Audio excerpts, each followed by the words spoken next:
نن د دې ډي پي او نه پوښتنه وکړئ چې ډي پي او صاحب ستا ویډیو خو ما کتلې دي دا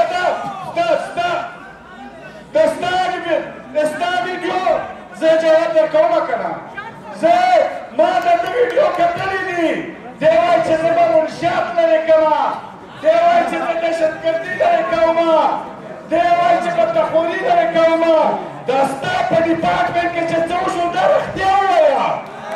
دا رښتیا ووایه چې څه وکړئ پښتې زما د وطن دی هلته د جنوبي اصلاحات دی خو ووایه رښتیا چې ته دومره ایمانداره یې چې دومره پیاوړی یې دومره تکړه یې دومره دلیر یې رزق انسان ته هر انسان ته الله پاک ورکوي دا دلته مو یو سپایي وکړه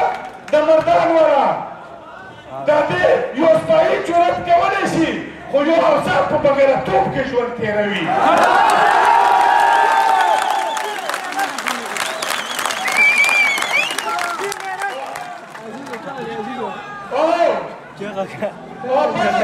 بل زه دا وایم چې دا د پېښور دمکه وشوه دا د سوات دمکه وشوه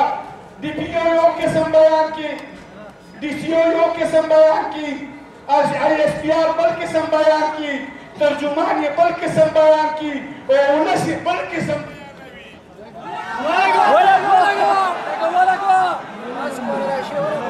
بیانوي دغه کس خو آی ایس پي آر نه ده کېنولې ده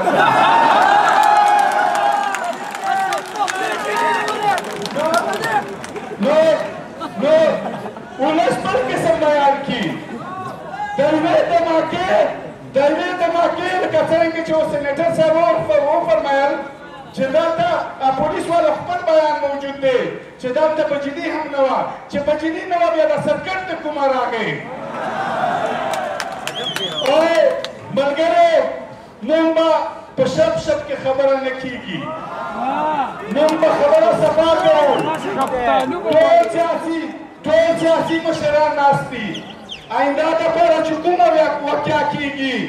نن به کیټ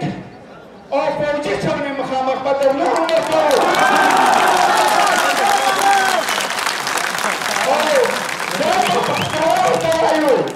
دا به په ښکاره ورته وایو چې دا بدلوني دا ټارګټ کړي دا اغوا دا دماکې دا بېکوره کول دا ټولو بنیادي سوچ دی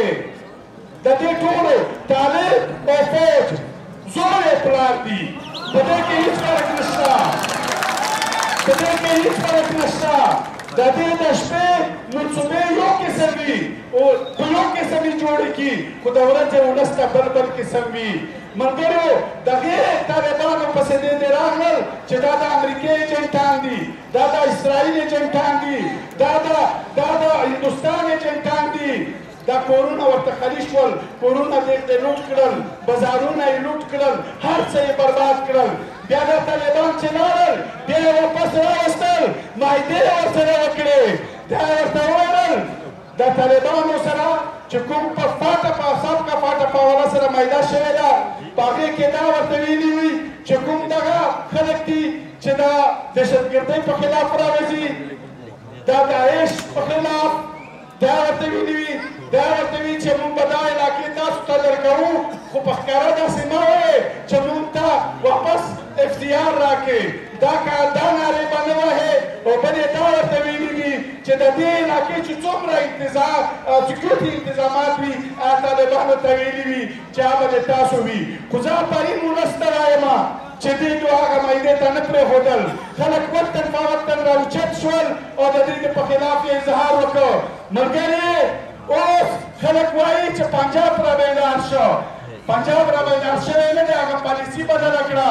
مخته به وایي چې مضبوط فوج مضبوط پاکستان دا د دې دنیا وه اوس چې د دنیا ترجیحات بدل شول د دنیا دلته مفادات بدل شول د پاکستان کردار په کردار نشي پاتې اوس ته څه وایې چې د